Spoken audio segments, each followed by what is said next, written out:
Fluency in English didn't come overnight. It was a journey filled with challenges and discoveries.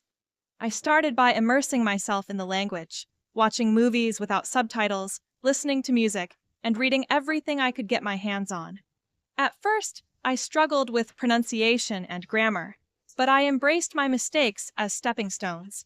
I joined language exchange groups, where I practiced speaking with native speakers.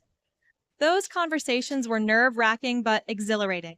I learned slang, idioms, and the rhythm of the language. I also kept a journal, writing daily about my experiences. This not only improved my writing skills, but also helped me think in English. Over time, I noticed a shift. I began to dream in English and think in English. It was a gradual process, but each small victory fueled my motivation.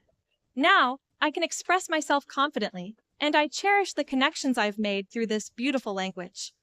Fluency isn't just about speaking, it's about understanding culture, humor, and the nuances that make English so rich.